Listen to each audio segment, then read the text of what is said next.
¿Tú sabes a qué se dedica el órgano de administración judicial?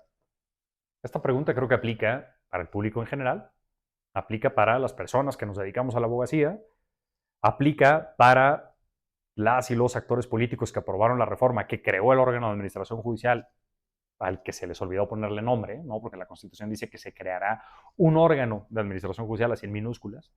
Y aplica también para el personal del propio órgano de administración judicial, que a la fecha yo no sé si saben a qué se dedican.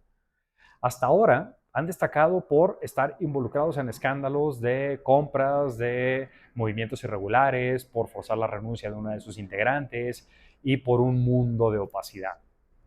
Por lo que no han destacado es por acciones que impacten en la administración de justicia.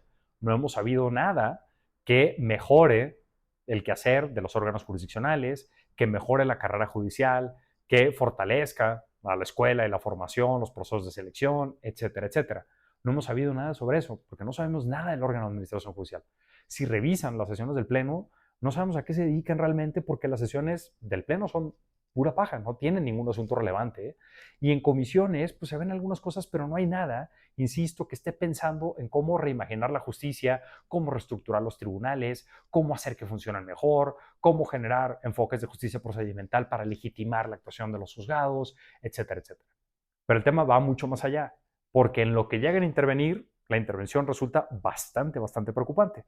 Por ejemplo, recientemente, con la reforma en materia de pensiones que afectó a las personas jubiladas antes de la reforma, el órgano de administración judicial emitió un acuerdo para elegir a mano a los órganos que conocerían del asunto. Es interesante porque el acuerdo empieza hablando de que va a hacer una revisión en los juzgados de Ciudad de México. ¿Por qué los de Ciudad de México no los de todo el país?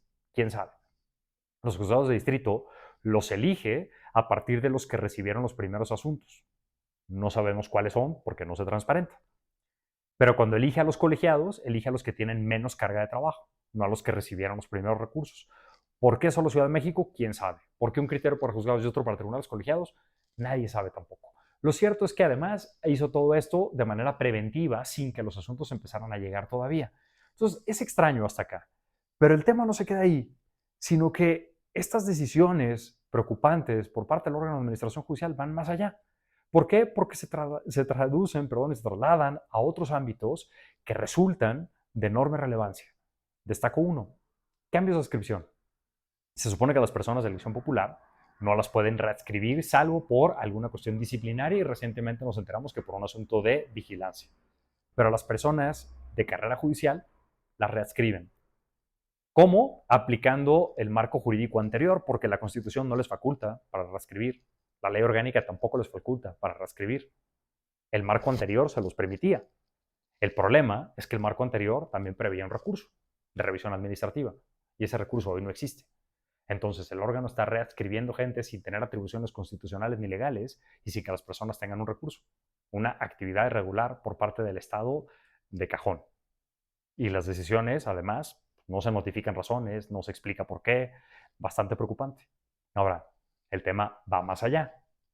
En la reforma judicial se definió, dentro de los artículos transitorios, que las personas juzgadoras cesadas arbitrariamente tendrían derecho a una indemnización. El órgano ha decidido no pagar algunas de las indemnizaciones. ¿Por qué? No se sabe. Sencillamente no lo hace. Hay decisiones que se han quedado en el cajón o en las mesas del área jurídica y están detenidas ahí. Algunas ya se pagaron, otras no se han pagado, parece que no se van a pagar.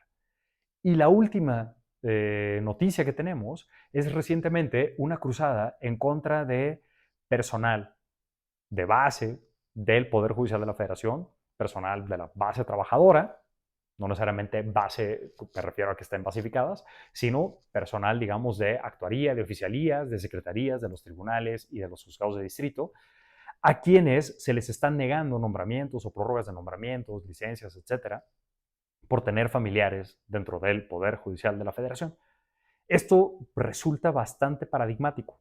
Primero porque no aplica a la cúpula. Si quieren que revisemos o hagamos un recuento de los familiares entre las y los titulares de los órganos cupulares, con muchísimo gusto nos podemos echar ese videito y se irían para atrás, ¿no? Entre ponencias de la Suprema Corte con tribunal, la Sala Superior del Tribunal Electoral, el Tribunal de Disciplina, etcétera. Hay unos cruces muy interesantes. Entonces, esas están excluidas. Pero para el resto del personal, de repente el Comité de Integridad decidió negar esos nombramientos. Ahora, conozco del Plan Integral de Combate al Nepotismo, vaya que he sido crítico de la situación del nepotismo al interior del Poder Judicial de la Federación y de hecho grandes de mis pleitos al interior tenían que ver con eso.